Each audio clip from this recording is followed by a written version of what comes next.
control unit, right? We don't want to like harden the FSM for specific program or specific algorithm.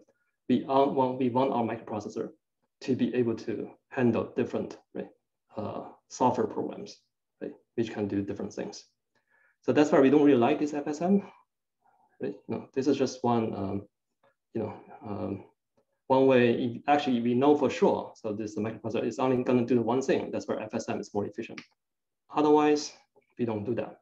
So instead, why don't we just put this control words into a programmable, writable memory? Why don't we just store this control word into a RAM? And we sequence, or we basically fetch these different control words using the address. Right? So this is a RAM means this is addressable. Right? Why don't we just have something that can address this RAM, and we can sequence these control words? This is where we're going to use something called PC. I'm going to explain this pretty soon. PC, the full name is program counter. This is basically the one that we point to the control word that we want to execute. And we need to support some additional operations like branching, a branch operation, so that we can make the jump. This way, our processor is a lot more flexible, a lot more powerful. We can just program. All we need to do is to write different kind of control words into the main memory, so we can execute different kind of algorithm. All right, so this is the motivation. Hopefully you guys agree, right? This is, we'll be careful. We want something programmable, not just a hardened FSM. But how exactly does this program counter work? Again, this is just a register, actually. PC is just a register. And we use that to address. We use to count the value in the register to address this RAM that holds the control word. And we update this counter every clock cycle. The default behavior of this PC is we want to do it sequentially. We just increment the PC, right? So we basically execute the next line or next control word one by one. But in some cases, if you look at our iterative multiplication, we do need to take some jumps, right? It's not just purely linear. We do need to take some branches. This is where the branch operation come into play, right? I'm gonna give you guys some examples to make it a lot more concrete. First, let's look at the basic scheme of doing the incrementing, right? That's how we increment the PC, right? Now that the assumption is changed, you're assuming that we have a RAM. Okay, see here, we have a RAM. This is readable and this is writable, this random access, right? And this one holds the instructions. And this is really the big idea, actually, right?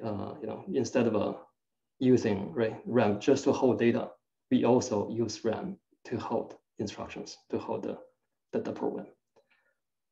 And we have something called PC. PC means program counter.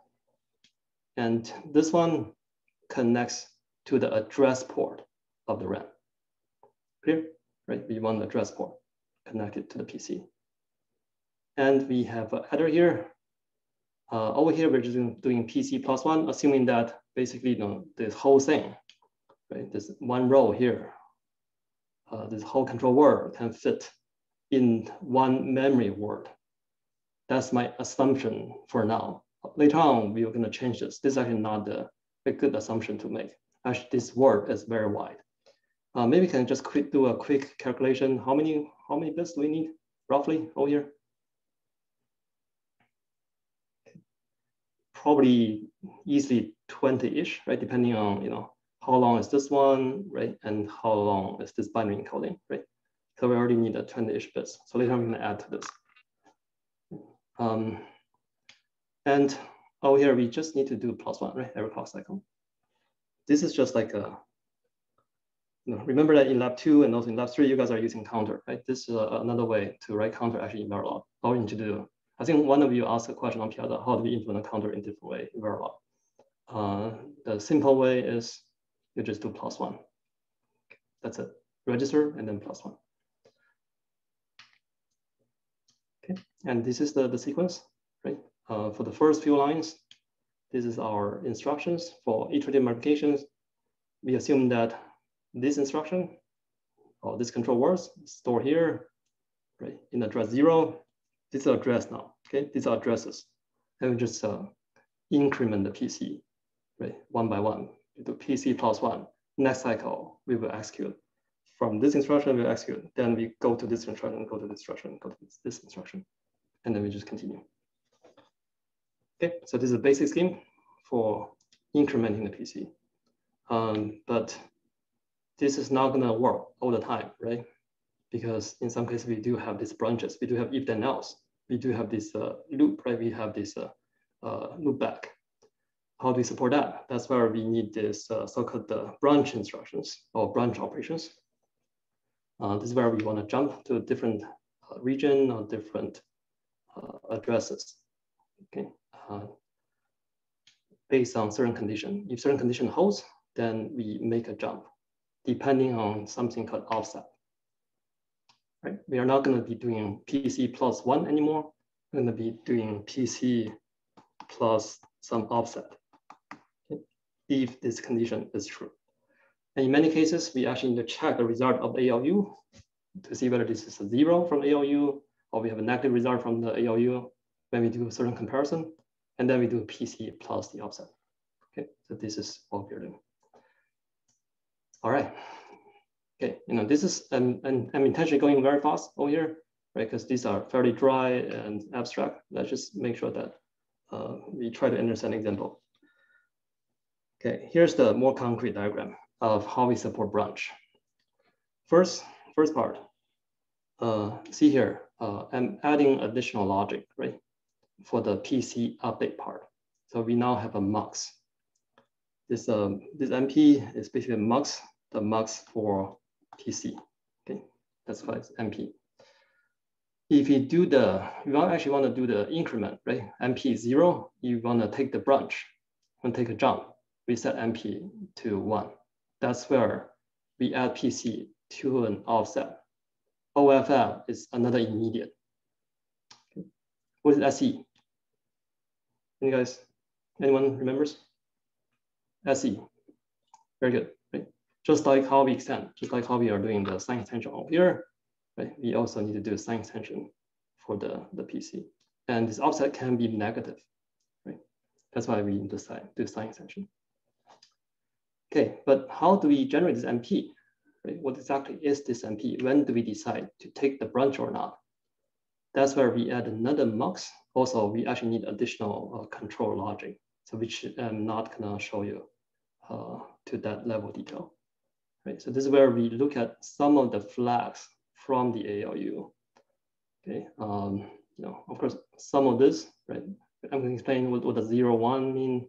Why do we need this? Z and Z prime means whether this is a negative, whether it's a 0, whether it's a 0 result or non-zero result.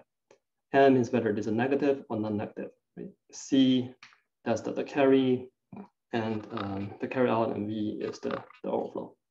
Okay, then that's how we have how we look at the results from ALU, and then try to decide whether we want to make a branch, make a jump or not. And this one controls the mux for this one.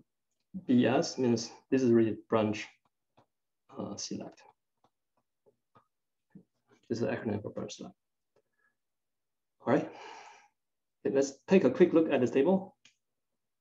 And this is a binary encoding for the branch select signal. If BS is 0, that means we do not take the branch. Okay. This is basically where we use the PC plus 1. Great, right? That's where we set MP to be 0. Otherwise, this means an unconditional branch. We don't really care for other things. We just take the branch. For other conditions, we need to look at the flags from the ALU. Let's take a look at the example, right? And it's MP, right? So these are how we control the PC. All right, okay. Now that we have a concrete example, and this is also part of the program for the iterative application. Okay, I want you guys to pay attention to these two fields. These are the 2 new fields that we are adding to the control work, just to support the branch operation. Okay, so first, this one, right? The offset here is a 2.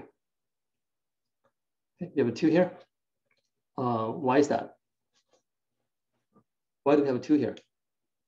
See here, I'm using this pseudocode to indicate a branch, right? The pseudocode is doing, so if R4 is LSB, remember the least significant bit of B, operand B.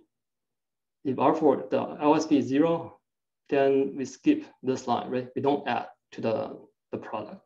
We directly jump to this 7, or address 7. Okay, all of this control words now have an address, right? For this branch, this is a real branch. This is a branch. Have an address 5, right? And then if you want to go to 7, so we need to do +2, right? Make sense, right? We want to do a PC +2, so we can make this jump. Otherwise, we will be executing a 6, instruction 6. We do PC +1. That's why we have offset being 2. Okay, and let's quickly reason about this, right? Go through this. 0, 1, 0. Why do we use 0, 1, 0? What does this mean? Any guesses? Someone's already asking.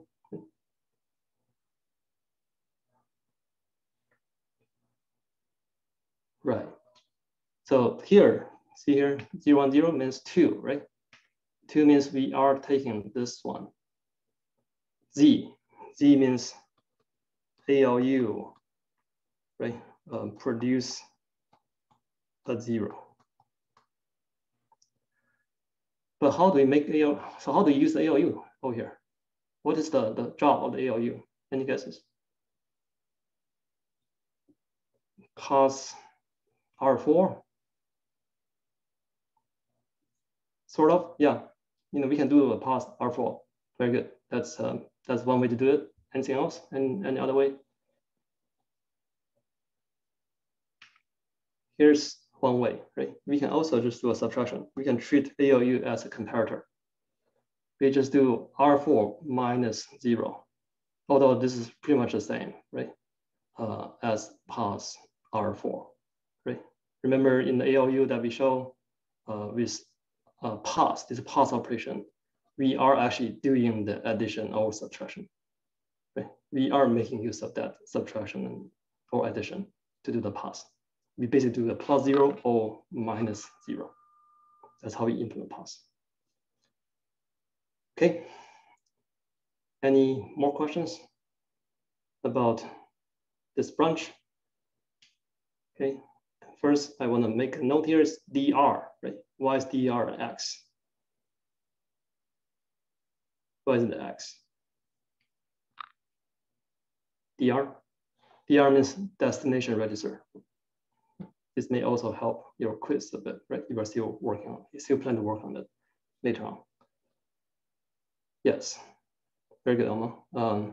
Also Ambrose, right? We are not rewriting anything. We are just making a, so over here, what are we updating? We are not updating with a branch. We are not updating the RF. We're not updating any register in RF. We are updating a PC instead, right? So that's why we want to set LD with a branch to be 0 and DR to be a don't care, right? Okay, so this is how branch works. I'm gonna leave this to you guys as an exercise. Right? There's another branch over here. Okay, you guys should try to fill out this line, okay? Just to convince yourself that you have understood, right, what's going on here. But maybe let's just quickly go over these two, right? What should be off? We are at address 9, right? This is the address for my instruction for the specific control word, address 9, and we're gonna go back to address 4. So this should be -5, very good. And what should be the branch select BS? Right, this is where we take, is it 5, 101 or 3? We wanna take this one, right? Whether it's a non-zero or not. Right? Here we're doing a non-zero check, not a non-negative check. Okay. Right. Okay, any questions? Any questions so far? about branching. Oh, good. All right, and this is the complete program. Okay. In terms of control word, I'm not gonna read the whole table. Right, this is too much, but just wanna remind you guys. Right, and basically what we are doing is we first set a PC here. Right, we initialize the PC as 0, and then we just push a button and let it go. And it's going to be working just fine, which is beautiful, right? So by default, we're going to be doing PC +1, right? And we basically sequence these instructions until this point.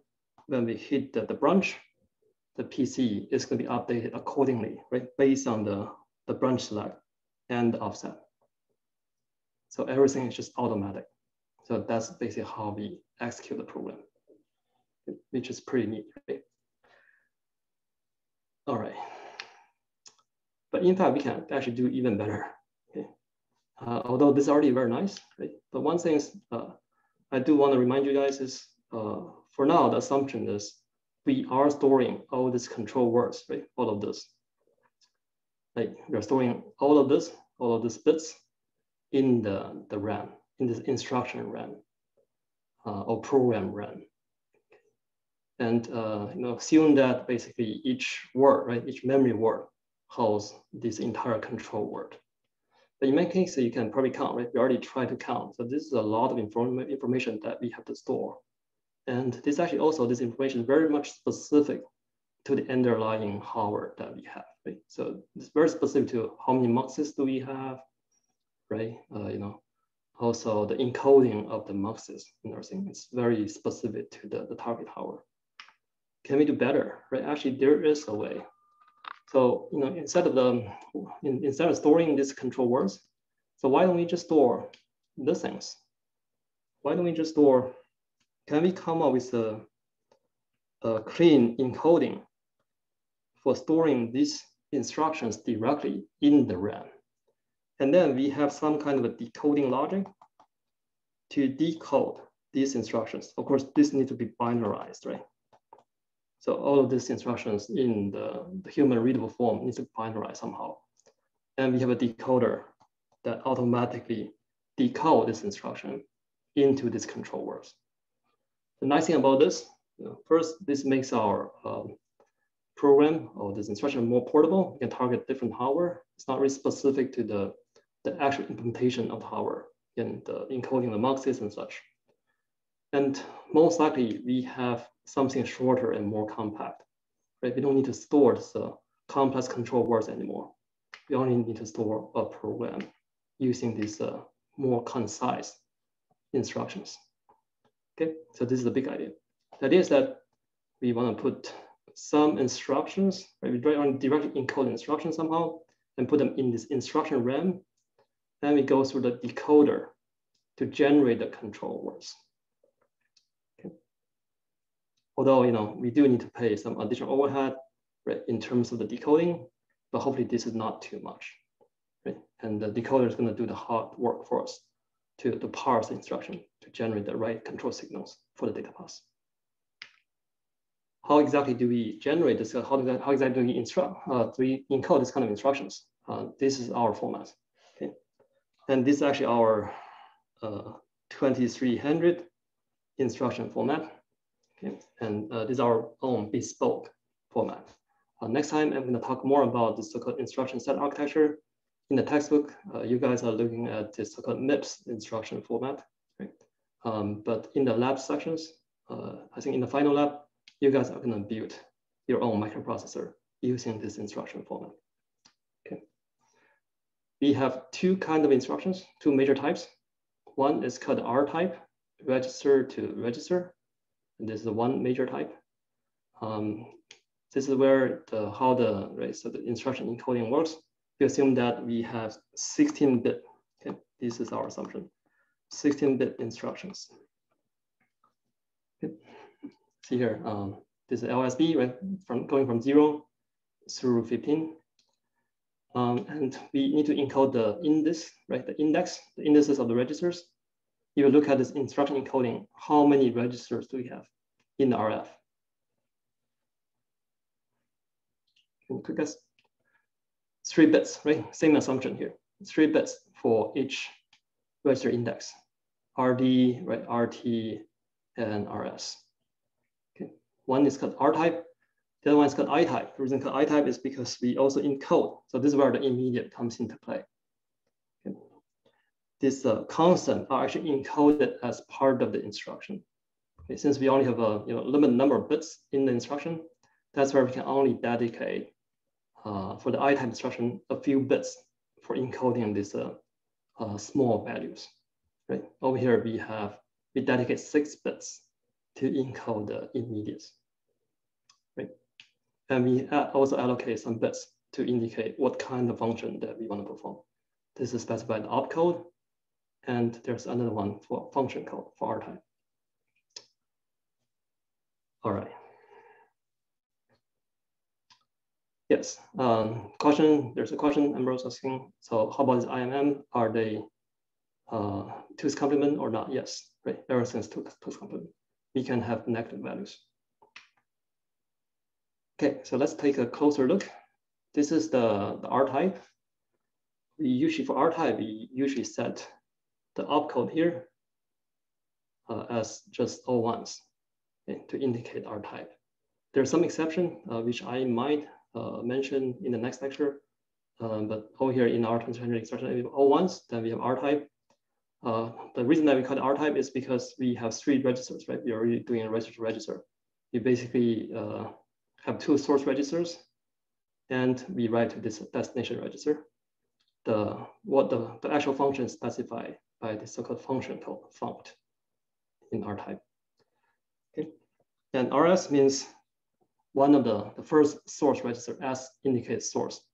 This is an interesting convention, naming convention. The reason it's called RT is because T follows S in the alphabet. Right? That's why we do RS, RT. And RD is the destination register. Okay. And these are some of the instructions that we can do. We already familiar some of this, right? As sub. Here, I want to make a note. Right? We actually support 3 kinds of shifts. First one is cut. Actually, let's look at this tool first. Okay. SLL. This is something that also shows up in this control word in the previous slide, although I intentionally did not mention those. This means logical left shift, which is basically the shift that we are already familiar with. We basically shift 0. We shift to the left by 1 bit, and then we shift 0 to the LSB.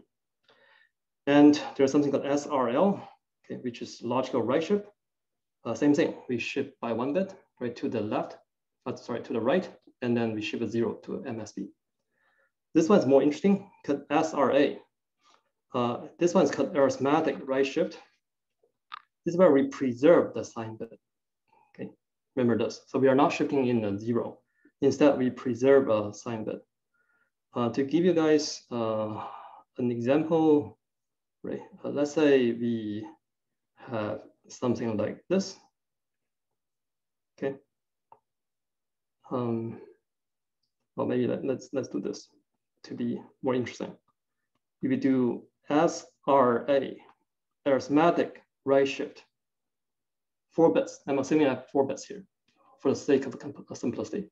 What is the resulting value, guys? Arithmetic, if I preserve the sign bit. Okay, very good. 1, 1, 1, 0. Okay. Assuming that these are all 2C numbers, what is this? What's this value?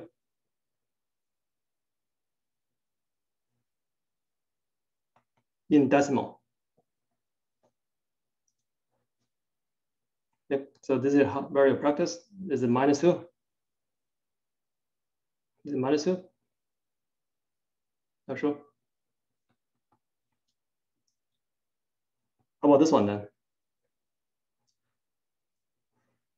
So this is actually -4, right? 3.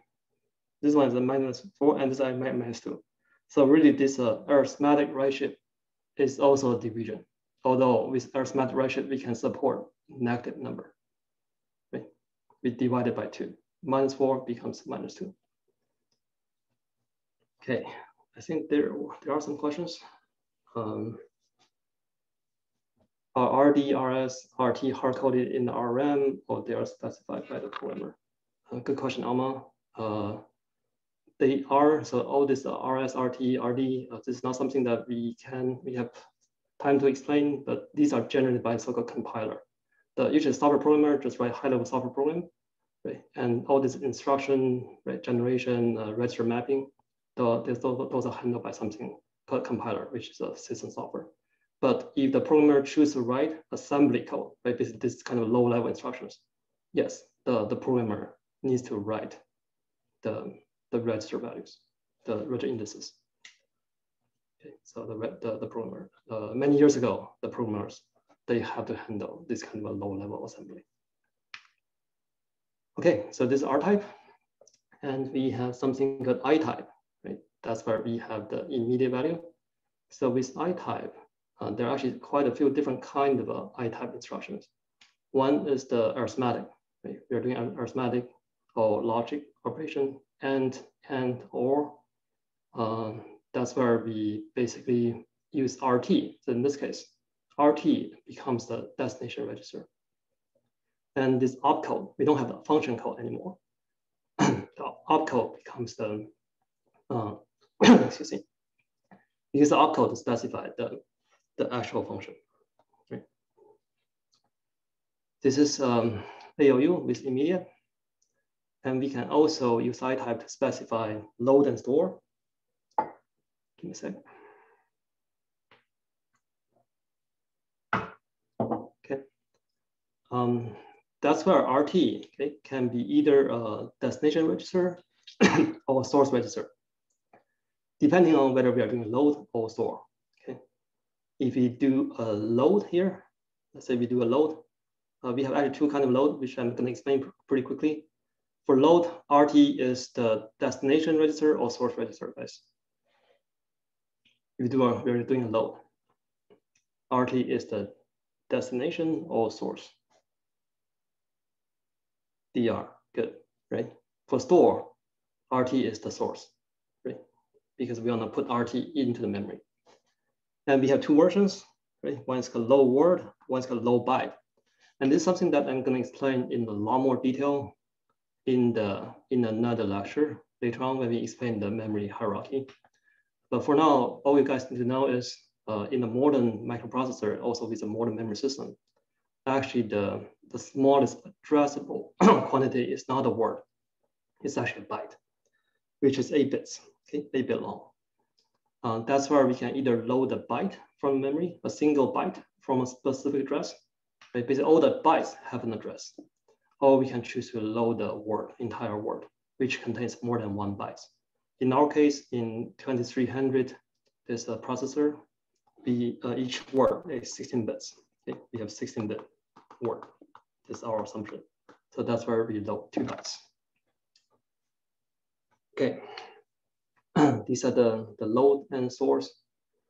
And this one is the branch. Okay. We also have immediate, right? And this is where we use immediate to specify the offset. Okay. Essentially, we encode the offset as part of the instruction. We also have quite a few different kinds of branch instructions. One kind is doing this so-called task on 2 registers. So these two. So this is where we are checking whether 2 registers RT and RS, whether they are the same or not. Okay, depending on the condition. If the condition is true, then we go to this target address. This target address is formed by, I'm going to explain this in the next lecture. This is basically PC plus offset.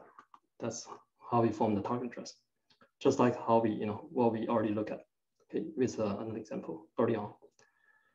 Another kind is this test on a single register. Okay, we check whether a single register is non-negative or negative. Okay, this is basically no less than 0 or less than 0. Depending on this condition, we also do the branch.